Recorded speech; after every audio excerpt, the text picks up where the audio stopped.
SSC से जुड़ी हुई सारी न्यूज़ और फ्री ऑनलाइन कोचिंग के लिए सब्सक्राइब करें और बेल आइकन दबाना ना भूलें सारे नोटिफिकेशन आप तक पहुंचने के लिए। तो hi friends, welcome to SSC mindset. एक बार फिर आप लोगों का स्वागत है एसएससी माइंडसेट में। और ये हमारी इंडियन इकोनॉमी के क्रैश कोर्स की 7वीं वीडियो। इसके बाद 3 वीडियो बचेंगी हमारी, ठीक है। और इसमें हम बात करेंगे इंडियन इकोनॉमी के बारे में, ठीक है, मनी बैंकिंग के बारे में और साथ ही साथ फाइनेंशियल मार्केट के बारे में, ठीक है। और जो बैंक्स हमारे आरबीआई, स्टेट बैंक वगैरह, इन सब के बारे में बात करेंगे। तो पूरा देखिएगा इस वीडियो को, बहुत इंपॉर्टेंट है आपके लिए। बहुत सारे क्वेश्चंस पूछ लिए जाते हैं इससे। तो चलिए स्टार्ट करते हैं।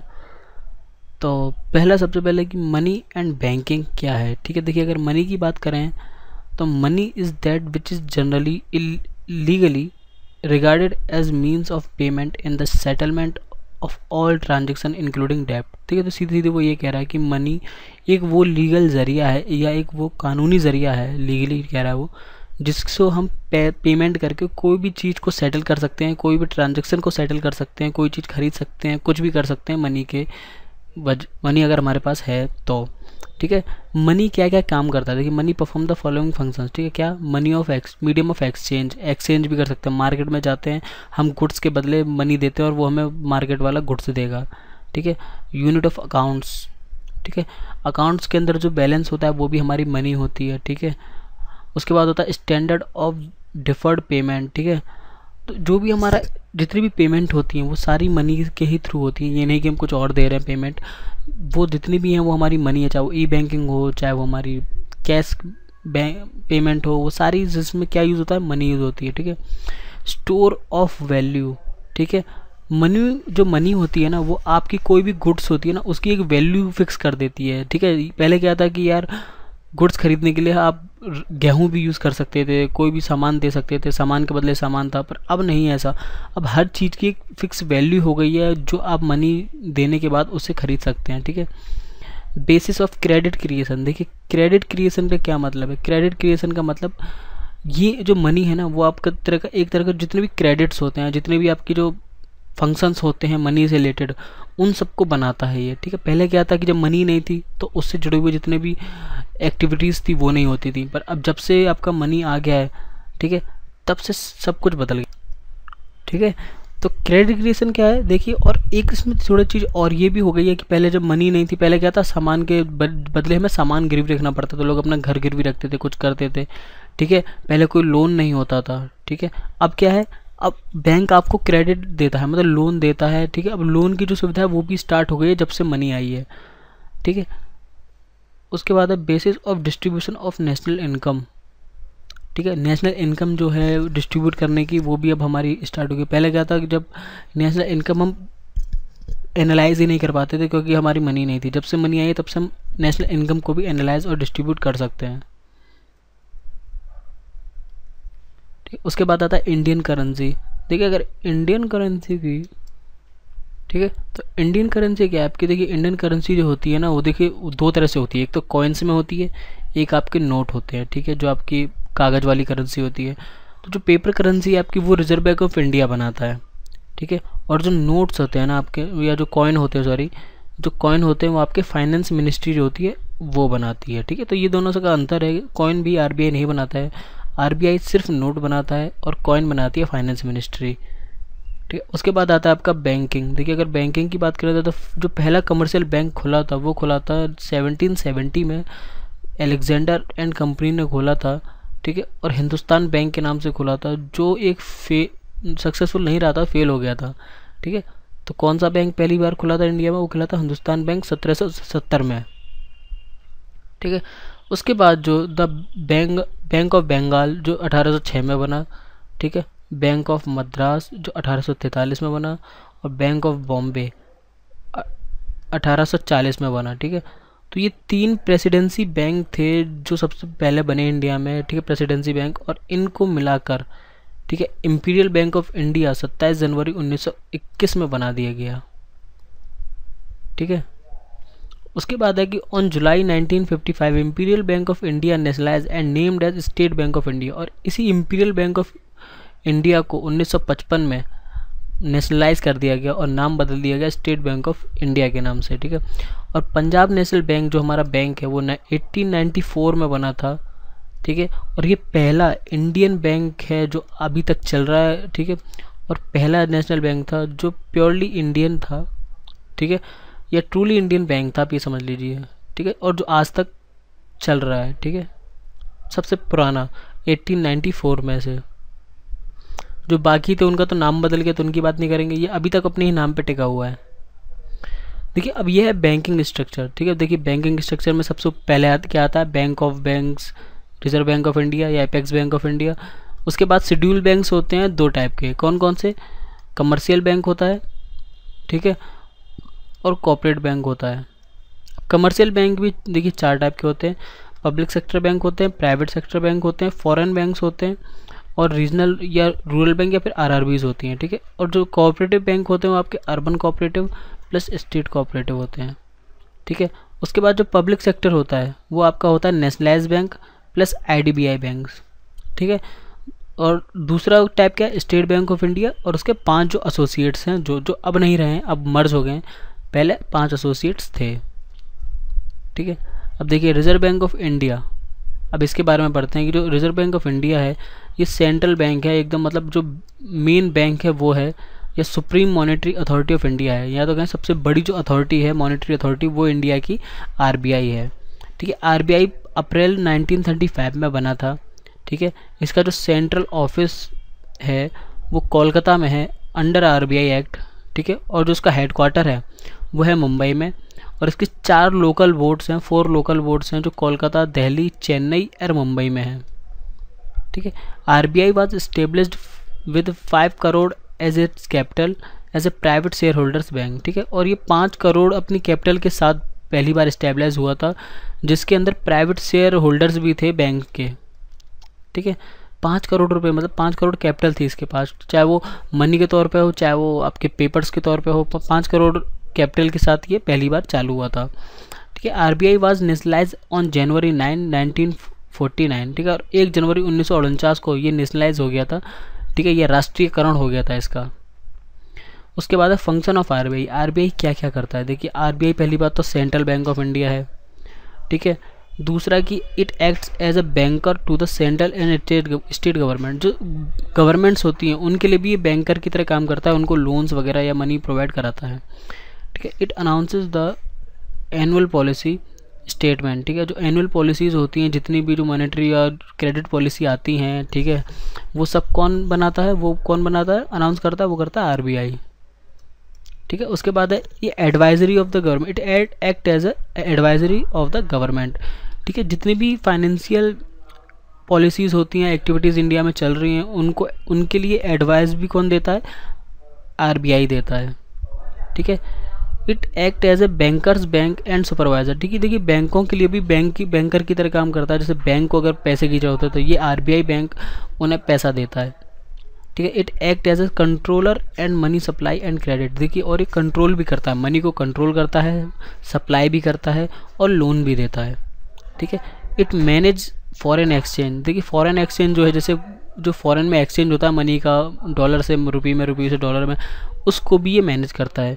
It collects and publish all monetary and banking data, ठीक है। जितना भी बैंकिंग का डाटा होता है, जो भी बैंक की मनी की वैल्यू होती है, वो सब कौन मैनेज और पब्लिश करता है, हमारा RBI. It promotes commercial banking, rural agriculture credit, industrial finance and export finance, ठीक है।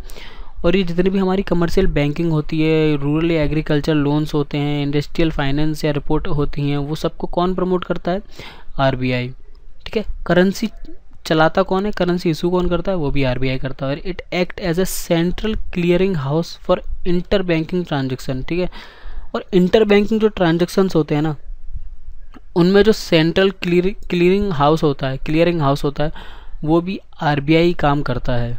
अब आप देखेंगे कि इंटर बैंकिंग ट्रांजेक्शन क्या होता है, ठीक है। तो इंटर बैंक ट्रांजेक्शन आपका होता है जब किसी 2 बैंकों के बीच में कोई भी लोन या आपका कोई मनी ट्रांजेक्शन होता है, ठीक है, वो आपका इंटर बैंक ट्रांजेक्शन कहलाता है, ठीक है। उसके बाद आता है printing of securities in India, देखिए कहाँ कहाँ क्या क्या प्रिंट होता है, ठीक है। अगर बात करें इंडियन सिक्योरिटी प्रेस जो आपका नासिक में है, वहाँ क्या प्रिंट होता है, postal and judicial stamps bonds, NCS, किसान विकास पत्र, जितने भी सब चीज़ें ये कहाँ, नासिक में इंडियन सिक्योरिटी प्रेस में होते हैं। ठीक है, उसके बाद है सिक्योरिटी पेपर मिल जो होशंगाबाद में है, वहाँ क्या प्रिंट होता है, paper for currency and other securities. ठीक है, जो करेंसी है पेपर का वो भी वहीं प्रिंट होता है, प्लस अदर जो सिक्योरिटीज़ हैं वो भी आपके सिक्योरिटी पेपर मिल होशंगाबाद में प्रिंट होते हैं। उसके बाद है बैंक नोट प्रेस जो देवास MP में है, वहाँ क्या है, बैंक नोट्स, बैंक से जुड़े हुए जितने भी कागजात या नोट्स हैं वो कहाँ पर प्रिंट होते हैं, बैंक नोट प्रेस में जो है देवास MP में। उसके बाद करेंसी नोट प्रेस ये नासिक में है, जहाँ पर बैंक नोट्स यहाँ भी बनते हैं। ठीक है, सिक्योरिटी प्रिंटिंग प्रेस, ठीक है, ये हैदराबाद में है, यहाँ पर पोस्टल और एक्साइज ड्यूटी के स्टैम्प्स यहाँ प्रिंट होते हैं। और मॉडर्नाइज करेंसी नोट्स प्रेस, ठीक है, ये मैसूर कर्नाटका और साल्बोनी वेस्ट बंगाल में है, करेंसी नोट्स यहाँ पर छपते हैं। ठीक है, उसके बाद है minting of coins and medals. ठीक है, तो कॉइन और जो मेडल होते हैं वो कहाँ छपते हैं, कॉइन की जो मिंटिंग होती है वो मुंबई, कोलकाता, हैदराबाद और नोएडा में होती है, और जो गवर्नमेंट के जो मेडल्स होते हैं वो कोलकाता और नोएडा में बनते हैं। उसके बाद आता है control of credit by RBI। ठीक है, जितना भी लोन का कंट्रोल करने का काम होता है, ठीक है, वो दो तरह में हम डिवाइड करते हैं। जो भी RBI जो लोन कर रहा है, ट्रांजैक्शन कर रहा है, उन सब में हम दो तरह में डिवाइड करते हैं, क्वांटिटेटिव, ठीक है, और क्वालिटेटिव। ठीक है, क्वांटिटेटिव के अंदर SLR आता है, बैंक रेट आता है, ओपन मार्केट OMO आता है, कैश रिजर्व रेशो आता है, इसके अंदर मोरल सुएशन आता है, रीजनिंग ऑफ क्रेडिट, कई सारी चीज़ें हैं। ठीक है, सबको एक एक करके देखते हैं। ठीक है, तो बात करें अगर बैंक रेट की, तो बैंक रेट क्या होता है, देखिए, it is defined as the standard rate at which RBI is prepare to buy or rediscount bills of exchange or other commercial papers eligible for purpose under the RBI act. ठीक है, तो वो क्या कह रहा है, ये बैंक रेट वो रेट होता है जिस पर RBI कोई भी आपका बिल्स होते हैं या फिर जो भी आपकी चीज़ें हैं वो ख़रीदता है, प्लस उसको रीडिस्काउंट करता है या फिर एक्सचेंज करता है किसी और कमर्शियल बैंक से या कमर्शियल पेपर से। ठीक है, किसके थ्रू, जो RBI एक्ट होता है उसके अंडर। ठीक है, उसके अंडर जब वो कुछ करता है वो आपका बैंक रेट कहलाता है। कैश रिजर्व रेशो आपका CRR क्या कहलाता है, देखिए, schedule commercial banks are required to keep a certain percentage of their local total deposits in the form of cash reserves. तो मान लीजिए, देखिए, कोई भी बैंक होता है वो जब स्टार्ट होता है तो उसको वो कुछ एक अपना कुछ शेयर, कुछ हिस्सा रिजर्व में रख लेता है RBI के पास। ठीक है, आने वाली कभी प्रॉब्लम्स के लिए, बाई चांस कभी कोई प्रॉब्लम्स आ गई, इकोनॉमिक फाइनेंशियल प्रॉब्लम आई, तो उसके लिए एक रिजर्व रेशो रखता है। ठीक है, उसको हम कैश CRR या कैश रिजर्व रेशो कहते हैं। उसके बाद आता है statutory liquidity ratio SLR। SLR क्या है, देखिए, it is the ratio of total deposit of a commercial bank which it has to keep with itself in the form of liquid assets. Liquid assets may consist of the cash in hand, reserve with RBI, excess reserves, government securities and other encumbered securities, gold etc. ठीक है, तो वो क्या कह रहा है कि देखिए, SLR क्या होता है, जब कोई भी कमर्शियल बैंक आपका किसी भी अपने जो टोटल मनी है उसके पास, उसका कुछ हिस्सा, ज़रूरी नहीं है मनी के तौर पे रखे, वो गोल्ड के तौर पे, पेपर्स के तौर पे, गवर्नमेंट जो पेपर्स होते हैं उनके तौर पे, या RBI के पास रखकर या अपने पास खुद रखता है, किसी भी तरह अगर कुछ बचा के रखता है लिक्विडिटी की फॉर्म में, उसको SLR कहते हैं। ठीक है, उसके बाद होता है open market operation. Open market operation क्या होता है, these involve the sale and purchase of government securities by the RBI। यहाँ पर क्या होता है, जो भी सेल और परचेज होता है गवर्नमेंट की सिक्योरिटीज़, गवर्नमेंट बॉन्ड्स का RBI द्वारा, वो होता है ओपन मार्केट ऑपरेशन। ठीक है, मोरल सुएशन क्या होता है, मोरल सुएशन होता है, ये कॉम्बिनेशन है परसुएशन का और प्रेशर का। ठीक है, यहाँ पर क्या था, central bank tries to persuade the commercial bank to follow its directive of monetary policy. यहाँ पर क्या है, जो हमारी RBI है वो कोशिश करती है कमर्शियल बैंक को राजी करती है। ठीक है, राजी करती है किस लिए, follow its directive of monetary policy, जो भी उसकी मॉनेटरी पॉलिसी है उसको फॉलो करने के लिए राजी करने की कोशिश करती है। ठीक है, उसके बाद आता है रेशनिंग ऑफ क्रेडिट। देखिए, rationing of credit refers two fixation of credit Kota for different business activities. यहाँ पर क्या है, जो भी हमारा क्रेडिट कोटा होता है या जो भी हमारी क्रेडिट से जुड़ी एक्टिविटीज़ होती हैं उनको फिक्स करता है। ठीक है, उसके जो क्रेडिट कोटे होते हैं डिफरेंट एक्टिविटीज़ के लिए, उनको ठीक करना हमारा रेशनिंग ऑफ क्रेडिट कहलाता है। रेशनिंग का मतलब ये समझ लीजिए एक तरह से रिपेयरिंग होती है। ठीक है, उसके बाद आते हैं हमारे शेड्यूल बैंक्स। देखिए, अगर शेड्यूल बैंक्स की बात करें तो schedule banks are those banks which include in the second schedule of the RBI act. RBI act के सेकंड शेड्यूल में आते हैं 1934 के, this bank shall fulfil the following condition. ठीक है, देखिए इनकी कुछ कंडीशन होती है ना, ये फॉलो करना चाहिए। एटलीस्ट 5 लाख टू 1000 करोड़ पर, ठीक है, एज पेड एज कैपिटल। ठीक है, तो इसके पास कम से कम 5 लाख से लेके 1000 करोड़ तक की मतलब पेड अप कैपिटल होनी चाहिए। ठीक है, any activity of the bank shall not be derogatory the interest of depositors. ठीक है, तो कोई भी ऐसी एक्टिविटी नहीं होनी चाहिए जहाँ पर जो आपके डिपॉजिटर्स हैं उनके इंटरेस्ट के साथ कुछ छेड़छाड़ या प्रॉब्लम हो। ठीक है, those banks which are not include in the second schedule are non schedule banks. ठीक है, और जो सेकंड शेड्यूल में नहीं आते हैं आरबीआई एक्ट के अंदर, वो नॉन शेड्यूल बैंक्स कहलाते हैं आपके। उसके बाद आता है आपका लिक्विडिटी एडजस्टमेंट फैसिलिटी। देखिए अब जो लिक्विडिटी होती है उसको एडजस्ट करने के लिए 2 तरह की फैसिलिटी होती हैं। ठीक है, पहली होती है रेपो और दूसरी होती है रिवर्स रेपो। ठीक है, अब देखिए रेपो रेट क्या होता है। Repo rate is the short term interest rate at which the bank can park there funds with the RBI. ठीक है, यहाँ पर क्या होता है कि बैंक जो होते हैं वो कुछ थोड़ा सा लोन लेते हैं एक छोटे टाइम के लिए, कुछ भी इंटरेस्ट पे, वो हमारा रेपो रेट कहलाता है। ठीक है, और रिवर्स रेपो रेट क्या होता है, वो रेट ऑफ इंटरेस्ट जब आरबीआई लोन लेता है किसी भी अदर बैंक से। ठीक है, कुछ छोटे वक्त के लिए। अब देखिए पब्लिक सेक्टर बैंक आते हैं। पब्लिक सेक्टर बैंक में सबसे पहला जो बैंक है वो हमारा एसबीआई है, जो ठीक है जो 1955 में नेशनलाइज हो गया था। इंपीरियल बैंक के नाम से पहले था, बाद में स्टेट बैंक हो जाता है। इसकी 5 एसोसिएट बैंक थी जो अब मर्ज हो चुकी हैं। कौन कौन सी? State Bank of Bikaner and Jaipur, State Bank of Hyderabad, State Bank of Mysore, State Bank of Patiala and State Bank of Travancore.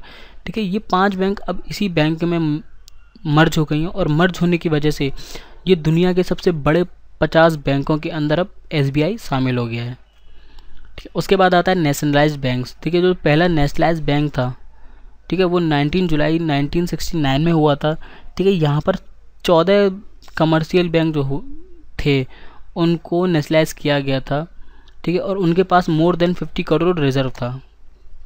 ठीक है, तो पहला जो सबसे पहला नेशनलाइजेशन हुआ था वो 19 जुलाई 69 में हुआ था। सेकंड नेशनलाइजेशन कब हुआ था? वो अप्रैल 15 1980 में हुआ था। ठीक है, जहाँ पर कई सारे बैंक थे और उनके पास टोटल 200 करोड़ का रिजर्व था। और आज के टाइम पे 19 नेशनलाइज बैंक हैं। ठीक है, टोटल 19 नेशनलाइज बैंक हैं। अब आता है रीजनल रूरल बैंक्स। देखिए आरआरबीज, ये कहते तो ग्राम, वो होता है ना विलेज बैंक्स। ठीक है, वो कह सकते हैं रूरल बैंक्स होती हैं। The RRBs were set up under the RRB act of 1976। ये आरआरबी एक्ट 1976 के अंडर आती हैं। As per the recommendation of the working group of rural bank chaired by the M Narasimham. ठीक है, तो एम नरसिम्हन थे जिन्होंने इसको रिकमेंड किया था और उसके बाद आरआरबीज बनी थी। अब आता है फाइनेंशियल मार्केट। देखिए मार्केट क्या होती है? मार्केट वो जगह होती है जहाँ पर हम कुछ भी चीज़ को खरीदते हैं, कुछ भी सेल्स को हम सेल करते हैं किसी गुड्स एंड सर्विसेज को। पर फाइनेंशियल मार्केट क्या होती है? फाइनेंशियल मार्केट वो मार्केट होती है जहाँ पर गुड्स नहीं होते, यहाँ पर कुछ फाइनेंशियल इंस्ट्रूमेंट्स होते हैं, फाइनेंशियल चीज़ें होती हैं जिनको हम खरीदते और बेचते हैं। ठीक है, इसमें 2 तरह की मार्केट होती हैं, कैपिटल मार्केट और मनी मार्केट। अब देखिए मनी मार्केट क्या है? आरबीआई एक हमारा जो मेन बैंक है आपको पता ही है। ठीक है, Indian money is divided into organise sector और अनऑर्गेनाइज सेक्टर। देखिए इंडियन का जो मनी मार्केट है वो 2 तरह में डिवाइड हो जाता है, ऑर्गेनाइज मार्केट में और अनऑर्गेनाइज मार्केट में। अनऑर्गेनाइज मार्केट वो होता है जहाँ पर कोई भी एक नॉन बैंक फाइनेंशियल होता है, मतलब बैंक का कोई भी फाइनेंशियल इंटरमीडिएटर नहीं होता है। ठीक है, इंडिजीनियस बैंकर्स होते हैं, मनी लेंडर्स होते हैं, मतलब कोई भी सरकारी की तरह पे मतलब एक फिक्स चीज़ नहीं होती, वहाँ पर गवर्नमेंट का हाथ कुछ नहीं होता। ठीक है, और ऑर्गेनाइज सेक्टर क्या होता है? ऑर्गेनाइज सेक्टर किन किन चीज़ों में आता है? देखिए वो कॉल मनी मार्केट में आता है, ट्रेजर बिल में आता है, रेपो मार्केट में आता है, कमर्शियल बिल मार्केट में आता है, सर्टिफिकेट ऑफ डिपॉजिट्स, ठीक है, कमर्शियल पेपर मार्केट या फिर मनी मार्केट, म्यूचुअल फंड्स। ये इन सारी चीज़ें हैं जहाँ पर आपका ऑर्गेनाइज सेक्टर लाई करता है। ठीक है, अब देखिए अब बात करें अगर हम कॉल मनी मार्केट की, तो कॉल मनी मार्केट वो होता है जहाँ पर हम कोई भी मनी को या लोन लेते हैं या लैंड ट्रांजेक्शन करते हैं सिर्फ 1 दिन के लिए। ठीक है, 1 दिन के लिए हम जब हमें जो तो वो हमारा कॉल मनी मार्केट कहता है, या फिर इसे inter bank call money market भी कहते हैं। ठीक है, इंटर बैंक मनी मार्केट मतलब जब हम एक बैंक से दूसरे बैंक के थ्रू लोन ले रहे होते हैं। ठीक है। ट्रेजरी बिल्स क्या होते हैं, देखिए in India treasury bills are short term liability of the central government. यहाँ पर क्या होता है, सेंट्रल गवर्नमेंट लाइबिलिटीज़ ले लेती है बहुत छोटे टाइम के लिए किसी भी लोन पे या किसी भी बिल के ऊपर, ठीक है, वो आपका ट्रेजरी बिल्स कहलाता है। ये जो होता है ये 91 दिन, 182 दिन या फिर आपका 364 डेज़ के लिए हो सकता है, ठीक है, सॉरी और जो इसकी मिनिमम अमाउंट है वो 1 लाख हो सकती है, और बाकी अगर उससे हम बढ़ाना चाहें तो हम मल्टीपल कर सकते हैं 1 लाख 2 लाख इसके मल्टीपल्स में, ठीक है।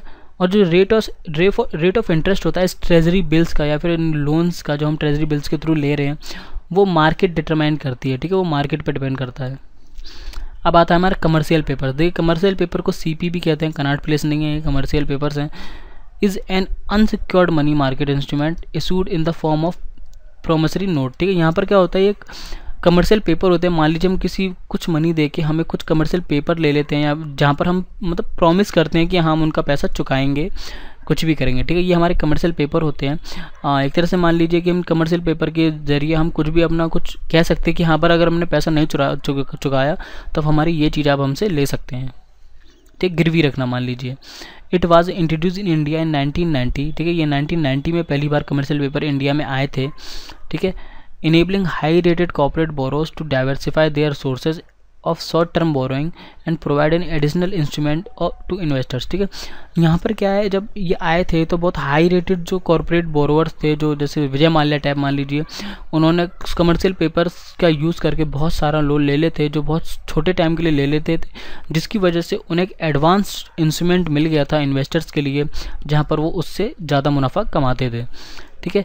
यहाँ पर क्या है, corporate, primary dealers, all the Indian financial institutes are eligible to issue CP, ठीक है। जो भी कॉर्पोरेट्स हैं आपके, प्राइमरी डीलर्स हैं जो इंडिया के, या फिर जितनी भी इंडियन फाइनेंशियल इंस्टीट्यूशंस हैं आपकी, वो एलिजिबल होती हैं CP को इशू करने के लिए, ठीक है। और जो आपका CP होता है वो 7 दिन से लेके 1 साल तक के लिए आपका इशू हो सकता है, ठीक है। और उसके बाद आता है हमारा बॉम्बे स्टॉक एक्सचेंज। आपको पता है इंडिया की सबसे पुरानी स्टॉक एक्सचेंज, ये तो कहूँगा एशिया की सबसे पुरानी स्टॉक एक्सचेंज आपकी बॉम्बे स्टॉक एक्सचेंज है, जो 1875 में बनी थी, ठीक है। The first in the country है ये, ठीक है। और जो सिक्योरिटी कॉन्ट्रैक्ट रेगुलेशन एक्ट के अंडर 1956 में आपकी ये आई थी, ठीक है। इसको नेशनलाइज कर दिया गया था या परमानेंट कर दिया गया था, ठीक है। उसके बाद आता है आपका नेशनल स्टॉक एक्सचेंज। ये नेशनल स्टॉक एक्सचेंज इंडिया की सबसे लीडिंग स्टॉक एक्सचेंज है, जो आपकी कई सारे शहरों, कई सारे टाउन्स में आपको कवर करती है, ठीक है। ये जो है ये NSE जो आपकी है नेशनल स्टॉक एक्सचेंज, ये कई सारी बड़ी मॉडर्न जो इंस्टीट्यूशंस हैं उन सबको मिलाकर एक fully automated screen based trading system के थ्रू ये पूरे देश में काम करती है, ठीक है। मतलब जो बॉम्बे एक्सचेंज है आपकी वो थोड़ी मॉडर्न नहीं है, और ये आपकी fully modern exchange stock exchange है, ठीक है। उसके बाद आता है सेबी। सेबी क्या है, सेबी है securities and exchange board of India, ठीक है। Security and exchange board of India was established in April 12, 1992, ठीक है। तो जो सेबी आपको 12 अप्रैल 1992 में बना था, ठीक है, accordance with the provisions of security and exchange board of India act 1992, ठीक है। सेबी एक्ट 1992 के द्वारा ये बनाया गया था, ठीक है। और ये जितने भी मैटर होते हैं, कोई भी कॉन्फ्लिक्ट या कोई भी मैटर आता है आपका डेवलपमेंट या regulation of security market and investor protection के लिए, वहाँ पर सेबी काम करता है। मतलब स्टॉक एक्सचेंज मनी से या फिर जितनी भी आपके मार्केट जो है आपकी इन्वेस्टर प्रोटेक्शन है या फिर इन्वेस्टर्स का कोई प्रॉब्लम है, वहाँ पर सारा आपका कौन काम करता है, सेबी काम करता है, ठीक है। उसके बाद आते हैं आपके म्यूचुअल फंड्स। देखिए अगर म्यूचुअल फंड्स की बात करें तो ये मान लीजिए एक पूल ऑफ फंड्स है, यहाँ पर कुछ तरह के आपके इन्वेस्टर्स होते हैं, प्लस आपके कुछ स्टॉक बॉन्ड्स, कुछ मनी या कुछ मार्केट इंस्ट्रूमेंट होते हैं मान लीजिए, ठीक है। मनी का काम नहीं होता यहाँ पर, क्या आता है कि देखिए आप क्या है पैसा लेके जाएंगे, कुछ स्टॉक्स किसी कंपनी के, ठीक है, कॉर्पोरेट्स के या कुछ बॉन्ड्स आप खरीद लेंगे, ठीक है। और क्या उससे क्या होगा, ये एक शॉर्ट टर्म एडवांटेज है जहाँ पर आपको पैसा कमाने का मिलता है। डिपेंड करता है कि उस स्टॉक्स की, उस बॉन्ड्स की वैल्यू टाइम बाइज टाइम कितनी चेंज हो रही है, ठीक है। ये होता है म्यूचुअल फंड आपका। देखिए अगर इसकी डेफिनेशन बात है, mutual fund is an investment vehicle that made up of a pool of funds collected from many investors for the purpose of investing in securities such as stocks, bonds and money market, ठीक है, and similar assets. One of the main advantage of mutual funds is that they give the small investors access to professionally manage and diversified portfolios of equities, bonds and other securities, which would be quite difficult if not impossible to create with a small amount of capital। ठीक है, यहाँ पर वही आपको कह रहा है कि कोई भी छोटा आदमी वो म्यूचुअल फंड्स में पैसा लगा के प्रोफेशनली तरीके से बॉन्ड्स और अदर सिक्योरिटीज़ को यूज़ करके कुछ स्मॉल अमाउंट ऑफ मनी कमा सकता है, ठीक है, बना सकता है। ठीक है, उसके बाद देखिए ऑल ओवर वर्ल्ड में कुछ स्टॉक एक्सचेंज हैं, स्टॉक मार्केट्स हैं जो अलग अलग नाम से जानी जाती हैं, तो आपको वो भी जानना ज़रूरी है। इंडिया की बात करें तो सेंसेक्स के नाम से जानी जाती है, बॉम्बे स्टॉक एक्सचेंज सेंसेक्स के नाम से जानी जाती है। हांगकांग की जो स्टॉक मार्केट है वो हांगसेंग के नाम से जानी जाती है। ठीक है, जापान की जो है वो निक्केई 225 के नाम से जानी जाती है, और साउथ कोरिया की जो है वो कॉस्पी इंडेक्स के नाम से जानी जाती है। ठीक है, मलेशिया की है कोलालमपुर, ये तो आपको नाम ही दिख रहा है कोलालमपुर, तो मतलब मलेशिया की है। ताइवान की है TSEC वेटेड इंडेक्स, ठीक है, TSEC वेटेड इंडेक्स। और चाइना की है SSE कंपोजिट इंडेक्स, ठीक है, SSE। यूएसए की है डाउ जोन्स, ठीक है, यूएसए की स्टॉक मार्केट है डाउ जोन्स। और एक और है यूएसए की, वो है नेस्डैक कंपोजिट इंडेक्स, ठीक है, नेस्डैक कंपोजिट इंडेक्स। यूके की है FTSE इंडेक्स, ठीक है, FTSE इंडेक्स। और इंडोनेशिया की है आपकी जकार्ता कंपोजिट इंडेक्स, ठीक है। ये स्टॉक मार्केट इंडिसेस हैं आपकी, और ये उनकी कंट्रीज़ हैं, ये भी कभी कभार डायरेक्ट पूछ लिया जाता है, तो ये भी जानना हमारे लिए ज़रूरी है।